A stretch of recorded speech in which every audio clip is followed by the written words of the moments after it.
మనం మా హైదరాబాద్ ప్రతినిధి ప్రవీణ్ దగ్గరికి వెళ్దాం. ఇందాక మనకి లైన్ కట్టింది, నెక్స్ట్ కొనసాగిద్దాం. ఎస్ ప్రవీణ్, ఎంపీ అవినాష్ రెడ్డికి సంబంధించి ముందస్తు బెయిల్ మంజూరు చేయడం, దీనికి సంబంధించినటువంటి ఎవరైతే సుప్రీంకోర్టు కూడా వెళ్లే యోచనలో సిబిఐ అధికారులు ఉన్నట్టు తెలుస్తుంది.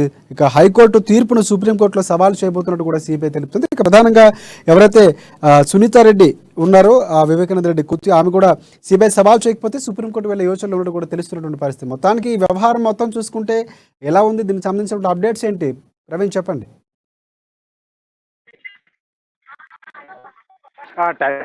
వైఎస్ వివేక్ మనం చూసుకున్నట్లయితే ఆ అంశంలో తీవ్ర ఆరోపణలు అయితే ఎదుర్కొంటున్నారు వైఎస్ అవినాష్ రెడ్డి. అయితే ఇప్పటికే పలుసార్లు అయితే 7 సార్లు అయితే సిబిఐ అయితే ఎంక్వైరీ చేసింది. అయితే గతంలో చూసుకున్నట్లయితే భాస్కర్ రెడ్డిని అయితే అరెస్ట్ చేసిన నేపథ్యంలో నన్ను కూడా అరెస్ట్ చేస్తారన్న భయంతో అయితే ముందస్తు బెయిల్కి అయితే తెలిసింది. అయితే అప్పుడు వెళ్ళిన ఘటనలో మనం చూసుకున్నట్లయితే తర్వాత సునీతారెడ్డి సుప్రీంకోర్టును ఆశ్రయించడం ఇవన్నీ కూడా మనకు తెలిసిన విషయం. అయితే రీసెంట్ గా మనం చూసినట్లయితే 15వ తారీఖున అయితే మరోసారి మీరు సిబిఐ ముందు హాజరు కావాలంటూ కూడా సిబిఐ అయితే అవినాష్ రెడ్డికి అయితే నోటీసులు ఇచ్చింది. అక్కడ నుంచి అయితే 3 సార్లు అయితే సిబిఐ ముందు అయితే హాజరు అవ్వలేదు అవినాష్ రెడ్డి. అయితే 22వ తారీఖు మనం చూసుకున్నట్లయితే ఒక నాటికే పరిణామం అయితే చోటు చేసుకుంది.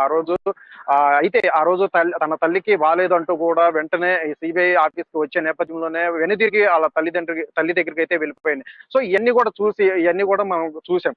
అయితే దీనికి సంబంధించి ప్రస్తుతం అయితే వెకేషన్ బెంచ్ లో అయితే ముందస్తు బెయిల్ సంబంధించి అయితే ఉంది. అయితే ఈ నేపథ్యంలో దానికి సంబంధించి 26, 27 తారీఖున అయితే సుదీర్ఘంగా అయితే వాదన జరిగింది. ఇరుపక్షాలు ఇటు అవినాష్ రెడ్డి లాయర్ అలాగే సిబిఐ తరపున న్యాయవాదులు ఇలాగా సుదీర్ఘంగా అయితే వాదనలు జరిగాయి. ఈ నేపథ్యంలోనే వాదనలు విన్న జస్టిస్ అయితే అప్పుడప్పుడు మేము దీనికి సంబంధించి తీర్పు అయితే ఇవ్వలేము, సో ఈ నెల 31వ తారీఖు అయితే ఇస్తామని చెప్పేసి ఈ రోజు 30వ తారీఖు అయితే ఇచ్చారు. అయితే ఈ రోజు చూసుకున్నట్లయితే ఒక బిగ్ బ్రేకింగ్ అనే చెప్పొచ్చు. ఈ రోజు హైకోర్టు నుంచి అయితే ముందస్తు బెయిల్ సంబంధించి అవినాష్ రెడ్డికి సంబంధించి ఓరట్ అయితే లభించింది. ముందస్తు ఒక షరతుల్లో కూడా అయితే బెయిల్ అయితే ఇవ్వడం జరిగింది. అయితే ఆ షరతులు మనం చూసినట్లయితే ఒకవేళ సిబిఐ అరెస్ట్ చేసే నేపథ్యంలో అయితే 5 లక్షల పూచికతో షూరిటీలు అయితే ఇవ్వాల్సి ఉంటుంది. అలాగే ఎవరైతే ఇప్పుడు సాక్షులు ఉన్నారో వాళ్ళని ఎట్టి పరిస్థితుల్లో కూడా ప్రభావితం చేయకూడదంటూ స్ట్రిక్ట్ గా అయితే ఆదేశాలు ఇచ్చింది హైకోర్టు. అయితే ఇంకోటి చూసుకున్నట్లయితే సిబిఐ వారికి చెప్పకుండా కూడా దేశం నుంచి విడిచి వెళ్ళకూడదు. అలాగే ఇటువంటి అయితే ఇచ్చింది. అయితే ఇవన్నీ షరతులు కానీ మనం చూసుకున్నట్లయితే ఈ షరతులు ఎప్పుడైతే ఉల్లంఘిస్తారో ఇవన్నీ ఉల్లంఘిస్తే మీరు వెంటనే మళ్ళీ హైకోర్టుకి అయితే వచ్చే అవకాశం కూడా ఉంది, మీరు అపీల్ చేసుకోవచ్చు అని చెప్పి సిబిఐ చెప్పింది. అయితే ప్రతి శనివారం అంటే జూన్ ఎండింగ్ వారం, జూన్ చివరి వారంలో చూసుకున్నట్లయితే ప్రతి శనివారం ఉదయం 10 నుంచి 5 గంటల వరకు అయితే హాజరవ్వాలి. అలాగే మధ్యలో కూడా సిబిఐ ఎప్పుడు పిలిచినా సరే హాజరవ్వాలంటూ కూడా హైకోర్టు ఆదేశాలు అయితే అయితే ఇది మనం చూసినట్లయితే ఒకవైపు ఇది ఒక రాజకీయంగా చూసుకున్నట్లయితే హీట్ పుట్టిస్తుందని చెప్పొచ్చు. అంటే రాబోయే ఎన్నికల్లో చూసుకున్నట్లయితే ఆంధ్రాలో చూసుకుంటే కూడా ఒక హీట్ అనేది పుట్టిస్తుంది. ఒకవైపు ప్రభుత్వ సలహాదారుడైన సజ్జల రామ్ చెప్పారు. అయితే ఇది కీలకంగా ఒక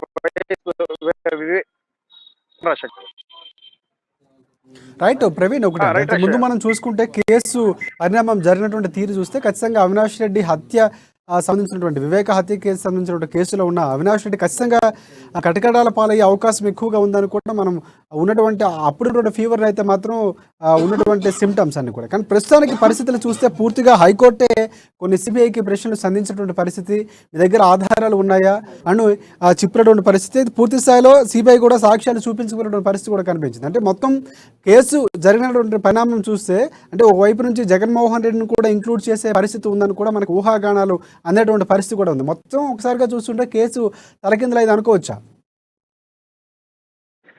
రైట్ రాజశేఖర్, మీరు అన్నట్టుగా ఇప్పుడు అంతకుముందు మనం చూసుకున్నట్లయితే ఉత్కంఠంగా ఈ రోజు అరెస్ట్ అవుతారా రేపు అరెస్ట్ అవుతారా అనే సంధి అయితే పెట్టిన నేపథ్యంలో అయితే మనం ఒక నాటికే పరిణామం అయితే గతంలో అయితే తోడు చేసుకుంది. అయితే ఇప్పుడు మనం రీసెంట్ గా చూసుకున్నట్లయితే దీనికి సంబంధించి హైకోర్టు నుండి అయితే ఈ యొక్క ఉత్తర్వులు అయితే రావడం కాస్త అవినాష్ రెడ్డికి అయితే ఊరటే లభించింది. అయితే గతంలో కూడా హైకోర్టులో ఏదైతే మధ్య ఉత్తర్వులు ఉన్నాయో సునీతారెడ్డి అయితే సుప్రీంకోర్టు ఆశ్రయించింది. అయితే అప్పుడు హైకోర్టుని అయితే మందలింపు చర్యగా అయితే చేపట్టింది. అయితే ఈ పరిణామ క్రమంలోనే పూర్తి స్థాయిలో కూడా విచారణ చేపట్టే దీనికి సంబంధించి పూర్తి ఒక తీర్పు అయితే ఇవ్వాల్సి ఉందని చెప్పి హైకోర్టుగా విడుదల చేసింది. అయితే ఆ రోజుల్లో మనం చూసుకున్నట్లయితే వెకేషన్ రావడంతో అక్కడ నుంచి వెకేషన్ బెంచ్ కి అయితే మూవ్ అయింది ఏదైతే దీనికి ముందస్తు బెయిల్ సంబంధించి. అయితే ఈ నేపథ్యంలో ఈసారి కూడా మళ్ళీ దీనికి ఇప్పుడే ఆర్డర్ కాపీ ఏదైతే ఉందో దీన్ని అంతా కూడా క్షుణ్ణంగా అయితే పరిస్థితి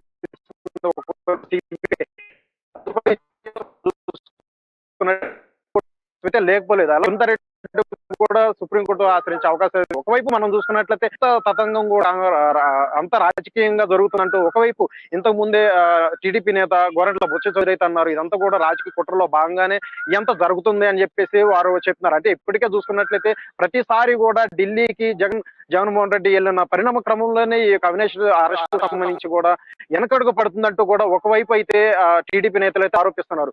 మరోవైపు చూసుకున్నట్లయితే ఇదంతా కూడా రాజకీయ పరిణామంగా వీళ్ళు చూస్తున్నారు. ఇదంతా కూడా ఒక కోణంలోనే సిబిఐ వారు కూడా ఎంక్వైరీ చేసేది తగినది కాదు. ఒకవైపు ఎల్లో మీడియా ప్రచారంతో ఇదంతా కూడా ఒక ఎత్తుగడగా చేస్తున్నారు, ఒక వక్రీకరించే విధంగా చేస్తారంటే ఏపు సలహాదారు సజ్జలు అయితే ఇంతకు ముందు అయితే పేర్కొన్నారు. అయితే ఈ మొత్తంగా చూసుకున్నట్లయితే కూడా ఇప్పటికే పలు ఆధారాలు అయితే సిబిఐ అయితే సేకరించింది. అయినా సరే కోర్టు అయితే మీరు అవినాష్ రెడ్డి దీంట్లో కీలక పాత్ర పోషించాడు అన్నట్టుగా ఎటువంటి సాక్ష్యాలు లేవు కాబట్టి ఈ ఉత్తర్వుల్లో అయితే పేర్కొనడం జరిగింది. అయితే దీనికి సంబంధించి పూర్తిగా మరికొన్ని అంశాల గురించి అయితే ఇంకా పూర్తి స్థాయిలో విచారణ చేపట్టి కానీ తదుపరి చర్యల్లో భాగంగా సిబిఐ అయితే అడుగులు వేసే అవకాశం లేకపోలేదు రాజశేఖర్.